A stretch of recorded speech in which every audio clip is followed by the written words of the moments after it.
ఈరోజు మన టాపిక్ ఫిరాయింపు. ఫిరాయింపుని ఇంగ్లీష్లో ఏమంటారంటే డిఫెక్షన్ అంటారు. సాధారణంగా ఈ ఫిరాయింపు అనేటువంటి వర్డ్ రాజ్యాంగానికి సంబంధించినటువంటి వర్డ్. అంటే రాజ్యాంగానికి ఒక పరిభాష అనేటువంటి ఉంటుంది. ప్రతి ఒక్క ప్రొఫెషన్కి ఒక పరిభాష అనేటువంటిది ఉంటుంది. ఓకేనా? సో అదేవిధంగా ఇక్కడ రాజ్యాంగానికి కూడా ఒక పరిభాష ఉంది. ఆ పరిభాష ప్రకారం మనము ఫిరాయింపు అనేటువంటి వర్డ్ గురించి మనం ఇప్పుడు తెలుసుకుందాం. అయితే ఈ వర్డ్ గురించి పూర్తి విషయాలు మనం తెలుసుకునే ముందు ఎవరైనా నా ఛానల్ని సబ్స్క్రైబ్ చేయకపోతే సబ్స్క్రైబ్ చేసుకోండి. నా వీడియోస్ అప్డేటెడ్గా వస్తూ ఉంటాయి మీ మొబైల్కి కానీ మీ సిస్టమ్కి కానీ. ఓకే, ఫిరాయింపు అనేటువంటి వర్డ్ని మీరు పరారీ అనేటువంటి వర్డ్లోకి అన్వయించుకోండి. మీకు ఈజీగా అర్థమవుతుంది. అంతేకాకుండా మీకు ఈజీగా గుర్తుండిపోతుంది. పరారీ అంటే ఏంటి? పారిపోవడం, అంటే వెళ్ళిపోవడం, అక్కడి నుంచి ఉండకుండా వెళ్ళిపోవడం. ఓకేనా? ఈ ఫిరాయింపు అనేటువంటిది ఏంటి అంటే ఒక పొలిటికల్ పార్టీ నుంచి ఒక పొలిటికల్ లీడరు గెలిచి అదే పొలిటికల్ పార్టీకి కట్టుబడి ఉండకుండా ఆ పొలిటికల్ పార్టీ నుంచి వేరే పొలిటికల్ పార్టీలోకి కన్వర్ట్ అవ్వడం కానీ, అంటే వెళ్ళిపోవడం కానీ, లేదా అదే పొలిటికల్ పార్టీలో ఉంటూ అపోనెంట్ పొలిటికల్ పార్టీస్కి సపోర్ట్ చేయడం కానీ, అపోనెంట్ పొలిటికల్ పార్టీస్ వైపు మాట్లాడడం కానీ చేస్తే దాన్ని ఫిరాయింపు అంటారు. సాధారణంగా చూడండి, ఒక ఎగ్జాంపుల్ చెప్తాను నేను ఇక్కడ, మీకు ఈజీగా గుర్తుపెట్టుకోవచ్చు దీన్ని. ఒక కుటుంబం ఉందనుకోండి. ఆ కుటుంబంలో ఒక 5 నుంచి 10 మంది సభ్యులు ఉన్నారు. అయితే ఆ 10 మంది సభ్యులు ఆ కుటుంబం యొక్క అభివృద్ధి కోసం పనిచేయాలి.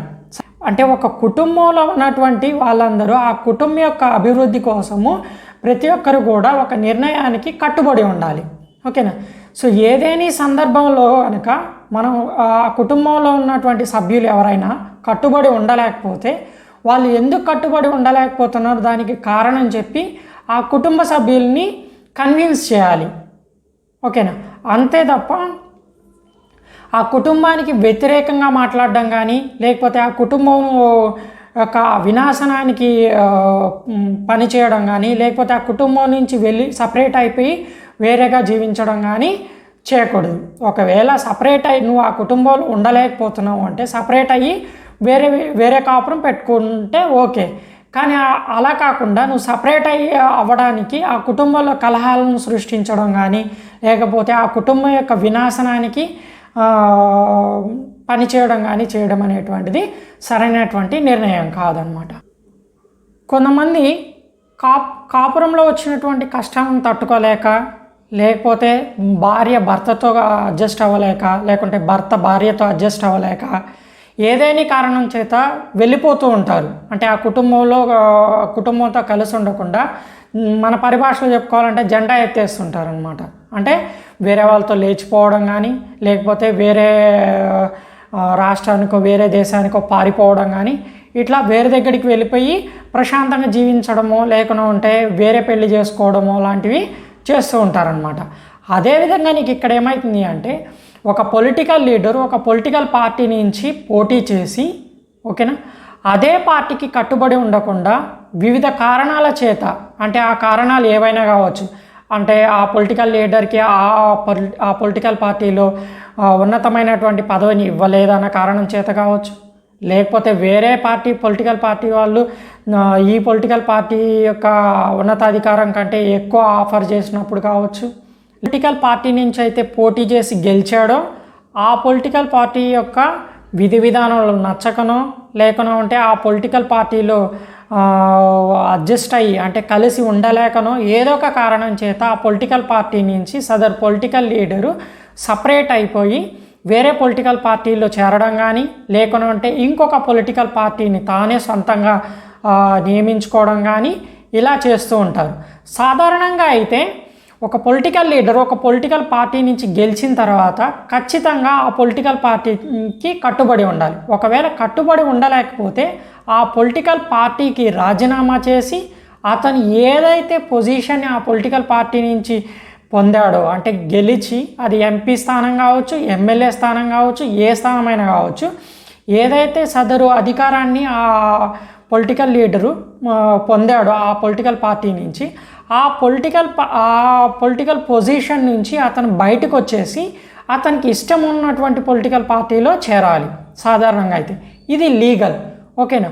సో అలా కాకుండా ఒక పొలిటికల్ లీడరు అదే పార్టీలో ఉంటూ వేరే పార్టీకి సపోర్ట్గా అసెంబ్లీలో కానీ పార్లమెంట్లో కానీ ఓటేయడం కానీ లేకుండా ఉంటే, ఒక పొలిటికల్ పార్టీలో ఉంటూ ఇంకొక పొలిటికల్ పార్టీ వైపు మాట్లాడడం కానీ, ఓకేనా, లేకుండా ఉంటే ఏ పొలిటికల్ పార్టీ నుంచి అయితే పోటీ చేస్తున్నాడో ఆ పొలిటికల్ పార్టీకి రాజీనామా చేయకుండా, ఆ పొలిటికల్ పార్టీ నుంచి బయటకు రాకుండా వేరే పొలిటికల్ పార్టీలో జాయిన్ అవ్వడం కానీ, అంటే వేరే పొలిటికల్ పార్టీలో సభ్యుడు అవ్వడం కానీ చేసినట్లయితే అది ఇల్లీగల్ అవుతుంది.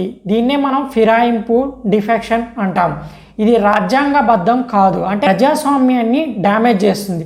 అంతేకాకుండా కాన్స్టిట్యూషనల్ కన్వెన్షనల్ని డ్యామేజ్ చేస్తుంది, అంటే కాన్స్టిట్యూషనల్ యొక్క సాంప్రదాయాన్ని ఇది నాశనం చేస్తుంది అన్నమాట.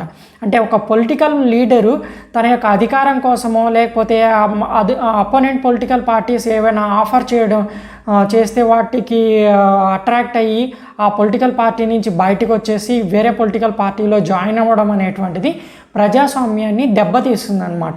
నార్మల్గా ఒక పొలిటికల్ లీడర్ ఒక పొలిటికల్ పార్టీ నుంచి పోటీ చేస్తున్నాడు అంటే ఆ ప్రజలు ఎవరైతే ఓటేస్తున్నారో ఆ పొలిటికల్ పార్టీని పూర్తిగా నమ్మి ఆ పొలిటికల్ పార్టీ మనకి మంచి చేస్తుంది అని ఆ ప్రజలు ఆ పొలిటికల్ పార్టీని నమ్మి ఓటు వేస్తారు. కొన్ని సందర్భాల్లో ఎవరైతే ఆ పర్టికులర్ కాన్స్టిట్యుయెన్సీ నుంచి, నియోజకవర్గం నుంచి అయితే ఆ సదరు పొలిటికల్ లీడర్ పోటీ చేస్తున్నాడో ఆ సదరు నియోజకవర్గంలోని కొంతమంది ప్రజలకు ఆ పొలిటికల్ లీడర్ పేరు కూడా తెలిసి ఉండదు.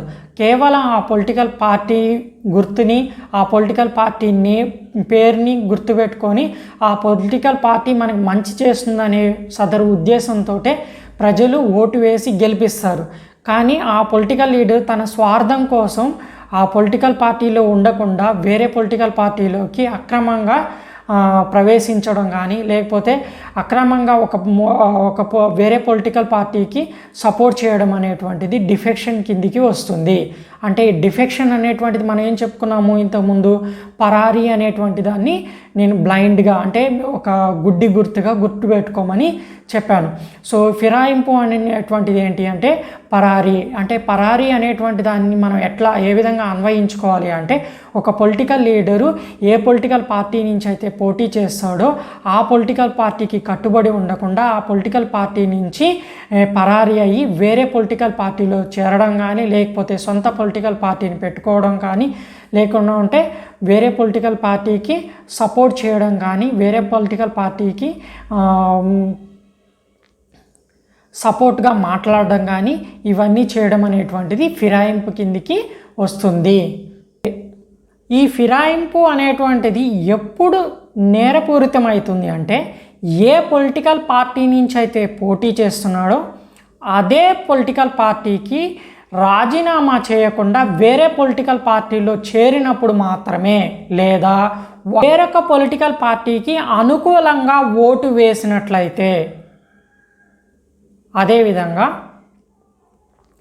ఒక పార్టీలో ఉంటూ వేరొక పొలిటికల్ పార్టీకి సపోర్ట్ చేస్తూ మాట్లాడినట్లయితే, అంటే ఒక పొలిటికల్ పార్టీ నుంచి గెలిచి మాట్లాడడం కానీ, అంటే ఒక పొలిటికల్ పార్టీలో మనం ఉంటూ ఆ పొలిటికల్ పార్టీకి వ్యతిరేకమైనటువంటి కార్యకలాపాలను చేయడం అనేటువంటిది ఫిరాయింపు కిందికి వస్తుంది.